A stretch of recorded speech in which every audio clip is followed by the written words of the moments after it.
Hello, my name is Kyanjati Singh, and in this particular video, I'm going to talk about how I was able to increase my UPSC prelims score from 2030 to up to 110. Video को start करने से पहले मैं आप सभी को अपना मेरे प्रीवियस अटेम्प्ट के प्रीलिम्स के मार्क्स दिखाना चाहूंगा।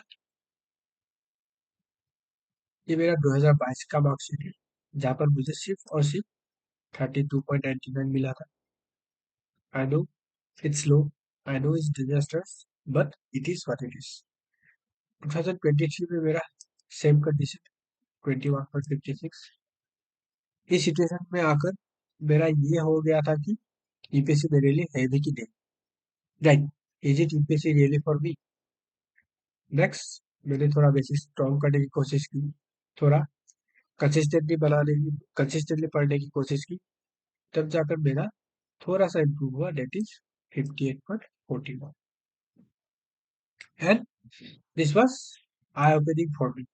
यहाँ पर आकर मुझे लगा कि प्रीलिम्स इज डूएबल। थोड़ा और अगर स्ट्रक्चर्ड मैनर में, प्रॉपर वे में अगर मैं प्रिपेयर करूँ तो प्रीलिम्स हो सकता है। उसी तरह मैंने प्रीलिम्स के लिए एक्सटेंसिव नोट बनाए, इंपॉर्टेंट टॉपिक के शॉर्ट नोट्स बनाए, पीआईक्यू को ज्यादा से ज्यादा बार लगाया, और उसके बाद रिजल्ट क्या रहा? 2025 का प्रीलिम्स में आई गॉट क्वालिफाई। और अलग अलग कोचिंग की के हिसाब से मेरे इतने मार्क्स बन रहे थे, 112, मतलब हमारा 100 से 112 के बीच आ रहे थे। So before delving deep into this video, मैं आपको एक और बात बताना चाहूंगा कि I come from a very small village. First thing, मेरे ज्यादातर स्कूलिंग वर्नाकुलर मीडियम से ही हुई, so I was naturally weak in English. इसीलिए मैं जब भी पढ़ता था, उसके साथ मेरा एक एक्स्ट्रा कॉपी भी रहता था। इनिशियल अटेम्प्ट्स में जब जहां पर मैं थोड़ा डिफिकल्ट शब्द, जो शब्द मुझे समझ में ना आए, उनके मैं वर्ड्स मीनिंग लिखता था। इस तरह से एलिसिट हो गया, डिफंक हो गया। I know these are just basic words like legitimacy, but इन सबको समझने में मुझे थोड़ा दिक्कत हो रहा था। इनिशियल टर्म्स की बात हो रही है ये। बट द क्वेश्चन इज, मैं आपको ये क्यों दिखा रहा हूँ?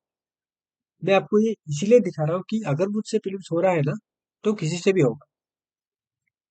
ठीक है, अभी इस पर्टिकुलर वीडियो में हम दो चीजों के बारे में डिस्कस करें कि मैंने क्या क्या गलतियां करी पहले अटेम्प्ट में, और दूसरी चीज, मैंने व्हाट आर द थिंग्स, मैंने क्या क्या करा 2025 के अटेम्प्ट में कि मेरा प्रीलिम जो है वो निकल गया। अभी मिस्टेक्स आई वाज मेकिंग, पहली चीज, नॉट कंसिस्टेंट इनफ। मैं उतना कंसिस्टेंटली नहीं पढ़ रहा था। कभी 10 घंटा पढ़ लिया, कभी 1-2 महीने बिल्कुल ही नहीं पढ़ा। Second thing, not focusing on PYQ. PIQ को एनालिसिस कैसे करते हैं, उनको प्रॉपरली यूटिलाइज कैसे करते हैं, इन सब के बारे में मुझे कोई भी नॉलेज नहीं था पहली बार। पीआईक्यू को लेकर मेरे उतने एक्सटेंसिव नोट्स नहीं थे, मैंने बस उनको देख लिया था। ठीक है, ये क्वेश्चन है, ये सॉल्यूशन है, बस उतना डीप नहीं लिया। That was biggest blunder I D. Fourth thing, not focusing on basics. मैं ज्यादातर इधर उधर के रिसोर्सेस फॉलो करता था। कभी ये पढ़ लिया, कभी वो पढ़ लिया, कभी काइंड ऑफ मैगजीन्स फोरम का पढ़ लिया, कभी बीजेट का पढ़ लिया। That was one of the biggest mistake I was making. Instead basics के आपका ज्यादा ध्यान होना चाहिए। ठीक है, पॉलिटिकल लक्ष्मीकांत हो गया, स्पेक्ट्रम हो गया, ये सब बेसिक बुक है। इनके ऊपर अगर आप अच्छे से ग्रिप बना लो तो ये आप काइंड ऑफ ना भी करो तो कुछ हद तक पॉसिबल है कि आप फिलिप्स निकाल लो। नेक्स्ट चीज, इग्नोरिंग इंपॉर्टेंट टॉपिक्स। कुछ टॉपिक्स ऐसे होते हैं जो हम लोग डायरेक्टली किताब से नहीं पढ़ते, बट वो इम्पोर्टेंट होते हैं, जैसे कि nuclear power plant, thermal power plant और उनके लोकेशन, अफ्रीकन रिवर्स हो गया, यूरोपियन रिवर्स हो गया, ठीक है, यूरोपियन बॉर्डर्स हो गया, मिनरल्स हो गया, एक्सेट्रा। इन सब के लिए मेरा एक्सटेंसिव दोस्त नहीं थे, जो मैंने बाद में जाकर बनाए 2025 के लिए। Not revising enough. नेक्स्ट चीज, नॉट रिवाइजिंग इनफ मतलब पहले मैं रिवाइज तो करता था, बट उतना ज्यादा नहीं, 2-3। ठीक है, अभी मैंने रिवीजन बहुत ज्यादा करा, कम से कम 6-7 बार करे होंगे ईच बुक को, तब जाकर मेरा फिल्म जो है निकला। Next topic, not making short notes on important topics. Short notes important topic in the sense की पार्लियामेंट के ऊपर शॉर्ट नोट्स, हाईकोर्ट और सुप्रीम कोर्ट के ऊपर शॉर्ट नोट्स, इन सब के ऊपर मेरे नोट्स प्रिपेयर नहीं थे। हालांकि टॉपर्स कहते हैं कि पीलिट के लिए अगर बुक से करो तब भी चलता है, बट क्योंकि मेरा पीलिट बार बार रुक रहा था, तो मैं ये बनाना जरूरी समझा और मैंने फैक्ट बेस्ड नोट्स रेडी कर लिए थे, खासकर पीलिट्स के। नेक्स्ट चीज, focusing too much on test series या करंट अफेयर में। मैंने टेस्ट सीरीज के ऊपर ज्यादा फोकस कर रहा था, इधर उधर का टेस्ट दे दिया। हालांकि मेरे मार्क्स बढ़ ही नहीं रहे थे, मैं जो भी करूँ, फिर भी उनके पीछे में ज्यादातर भाग रहा था और करंट अफेयर में गई थी। नेक्स्ट, 2025 के अटेम्प्ट में मैंने क्या क्या सुधार लाया। पहली चीज, मैं कंसिस्टेंटली पढ़ने लगा। अगर 2-3 घंटे भी हो, मैं हमेशा पढ़ता था। 2-0 नहीं, ये मेरा रूल था कि कभी भी 1 घंटा भी, 1 घंटा भी अगर जैसे भी करके पढ़ना है, एक भी दिन नहीं छूटना है। Second thing, meditating regularly. मैं हर रोज मेडिटेट करने की कोशिश करता था, जिससे मेरा दिमाग शांत रहता था, पहली बात। और दूसरी बात, ये इनडायरेक्टली मेरी पढ़ाई में भी हेल्प करती थी। तीसरी चीज, मेकिंग बेसिक स्ट्रॉन्ग। मैंने बेसिक बहुत ज्यादा स्ट्रॉन्ग कर लिए थे रिवाइज कर करके, ठीक है। और चौथी चीज, एक्सटेंसिव पीआईक्यू नोट्स। मेरे हर ऑप्शन के ऊपर एक्सटेंसिव नोट थे। अगर कुछ एमसीक्यू है और उनके 4 ऑप्शन है, उन चारों ऑप्शन के ऊपर मेरे डिटेल नोट्स थे। जैसे कि किसी नेशनल पार्क के बारे में पूछा गया हो और 4 नेशनल पार्क दिया हुआ हो, एबीसी पे, ठीक है। तो चारों नेशनल पार्क, उनके स्टेट्स कहाँ कहाँ पर है, ठीक है, वो किस स्टेट से बिलोंग करते हैं, उस स्टेट में और क्या क्या नेशनल पार्क है। इस तरह से मेरे एक्सटेंसिव नोट्स थे पीआईक्यू के लिए। नेक्स्ट चीज, making short notes on important topic, जो कि मैंने पहले नहीं करा था। मिनरल्स के लिए शॉर्ट नोट्स हो गया, वर्ल्ड में पेलियोलिथिक साइंस हो गया आपका, thermal power plant, nuclear power plant, etcetera. उसके बाद सॉल्विंग लास्ट 5 पीआई को again and again till I was getting around 195। ये मैं लास्ट के 1 महीने में करा था। और ये सबसे ज्यादा हेल्प, अगर मैं बोल सकता हूँ किसी ने हेल्प करा, तो ये, ठीक है।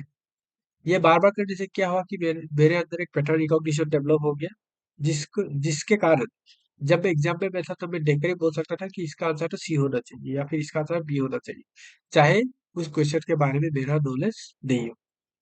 Next thing, covering only important guidance. मैंने 2025 के अटेम्प्ट में मेरा टारगेट था कि बेसिक इंपॉर्टेंट कार्ड अफेयर्स पर ही ध्यान।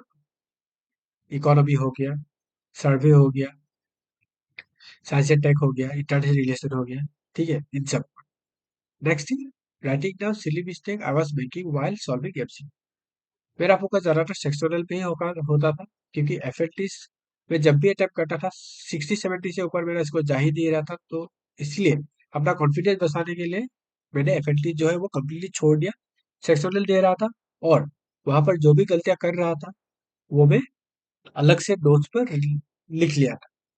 सपोज किसी सब डिविजनल कोड के बारे में पूछा है और उस पर मेरा बहुत ज्यादा बार गलती हो रहा था, इसलिए उसके ऊपर मैंने अपने नोट्स में लिख लिया, writing down silly mistakes. Next thing, so ये वीडियो मैंने क्यों बनाया, ताकि मैं एक प्रोग्राम लेकर आऊं आप सबके लिए, गाइडेड फिलिप्स प्रोग्राम, ठीक है।